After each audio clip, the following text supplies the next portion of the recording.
Hola queridos amigos, les damos la bienvenida nuevamente a un nuevo podcast. Hoy vamos a hablar de un tema muy interesante, por lo cual estoy acompañado de dos amigos, ¿no? Estoy acompañado de Néstor. Buenos días, queridos amigos, queridos espectadores. Bueno, no, agradecido en esta oportunidad porque vamos a hablar de un tema muy importante dentro del crecimiento de la iglesia. Así es, también estamos con Iván. ¿Qué tal, Omar? Néstor, un privilegio para mí compartir con ustedes sobre este tema y bueno, muchas gracias también por la invitación. Bien, queridos amigos, hoy vamos a hablar de un tema muy apreciado, ¿no? Que va a ser de gran importancia para las iglesias, que trata sobre las unidades homogéneas, ¿no? Entonces quisiéramos tal vez una definición sobre el concepto de unidades homogéneas. Bien, una unidad homogénea es simplemente una sección de la comunidad, de una comunidad de la sociedad que tiene características en común, que comparten características en común. Y estas características en común que comparten son determinadas por la misma sociedad. Es decir, dependiendo de la prioridad de la sociedad, ellos definen qué es lo homogéneo que van a tener y qué es lo heterogéneo, qué es lo diferente que puede ser aceptable a la vista de todos. Entonces, mi amigo Néstor, si decimos las similitudes que ellos tienen, ¿qué tipo de cosas podemos poner? ¿Puede ser el idioma? Claro, las culturas étnicas, las unidades homogéneas tienen muchas cosas similares como la cultura, el idioma, la residencia, la ubicación, puede ser también una mezcla de todas estas características. Tal vez si nos puedes dar ahí un ejemplo, ¿no? Sobre alguna cultura, no sé, de Bolivia o de Sudamérica que pueda cumplir estas características. Muy bien, dentro de Bolivia mismo se encuentra la cultura aymara. La cultura aymara es muy grande dentro de Bolivia, aunque últimamente durante los años se ha ido perdiendo esta cultura. Hay autores como Wagner que nos dice o que divide y caracteriza a la cultura aymara como una unidad homogénea por encima e incluso de los quechuas.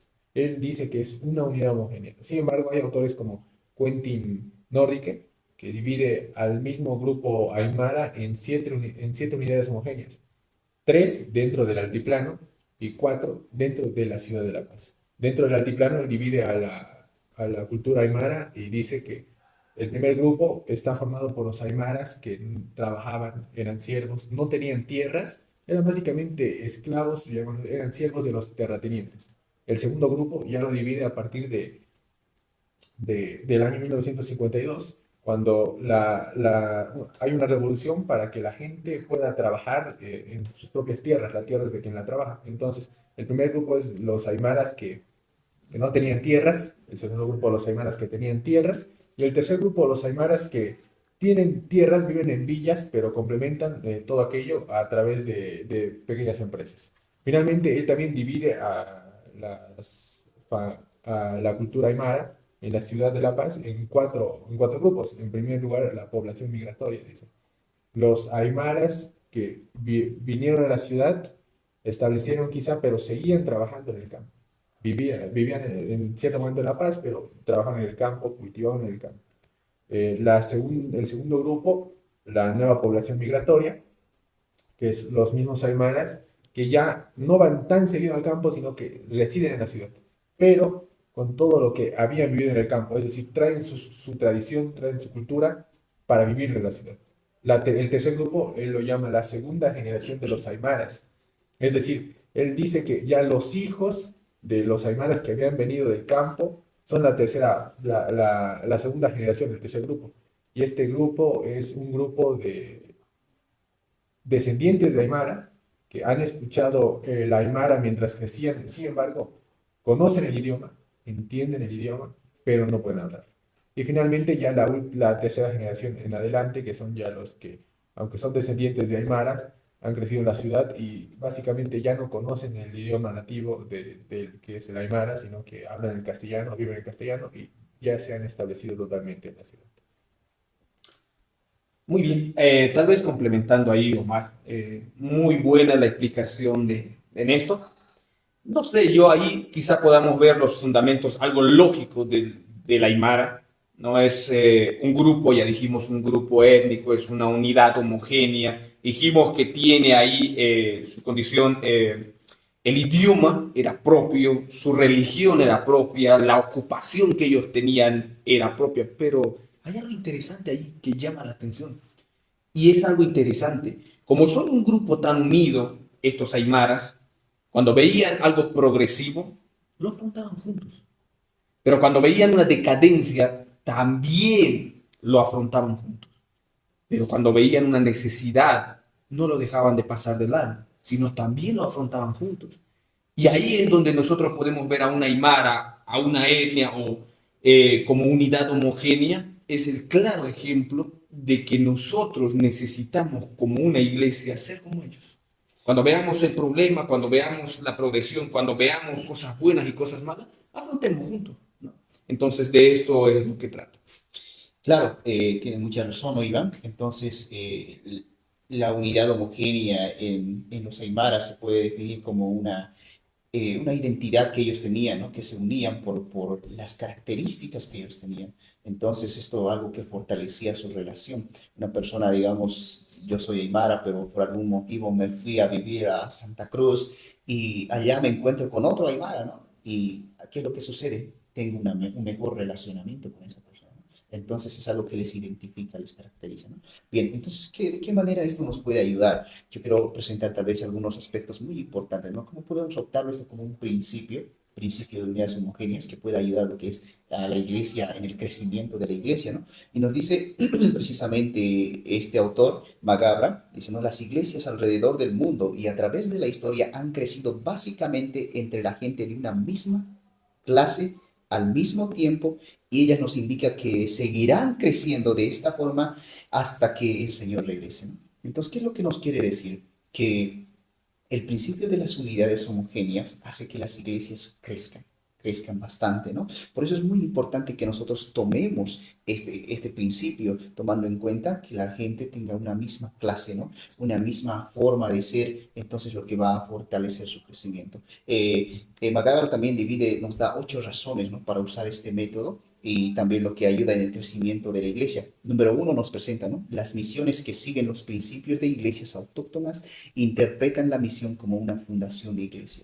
Aquellos que comprenden, ¿no? El principio de unidades homogéneas tendrán una posibilidad mucho mejor a fundar nuevas iglesias. Número 2, los no cristianos ven a los líderes no pagos de las iglesias autóctonas como gente como ellos. ¿Qué es lo que es? Digamos, si yo conozco un grupo, digamos, que no son cristianos, y hay un grupo que son cristianos, pero son de la misma clase social, son de del mismo contexto en el que viven, una persona se identifica, uno cristiano se identifica mucho mejor con esa persona.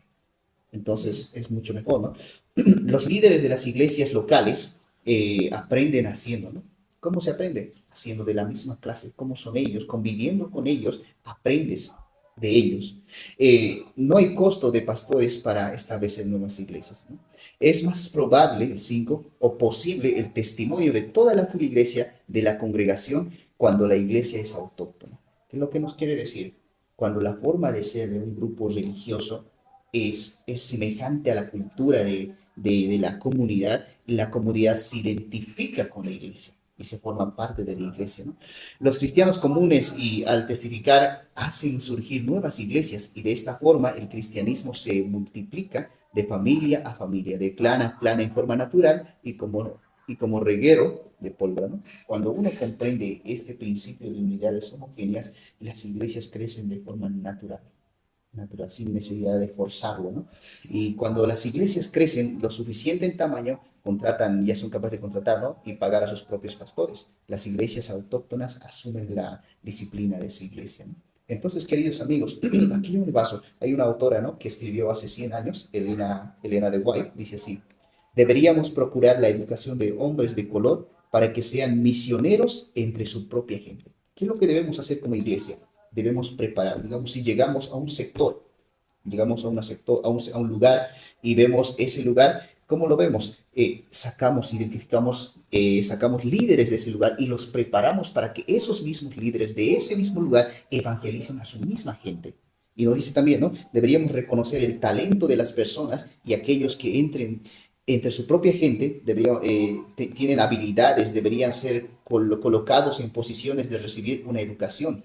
Hay ministros de color muy capaces que han abrazado la verdad. Algunos de ellos no muestran la voluntad de dedicarse a sí mismos para trabajar. Entonces, ¿qué es lo que les digo, queridos amigos? Tratemos siempre para un crecimiento de la iglesia, buscar gente del lugar, prepararlos y que ellos mismos evangelicen a su propia gente. Es la aplicación yo creo que podemos dar en el aspecto del crecimiento de la iglesia. Tal vez en algún aspecto, en el aspecto bíblico, Iván. Un momento, antes de pasar a la parte bíblica, comentar algo interesante es que cada unidad homogénea sabe que es parte de esa unidad homogénea.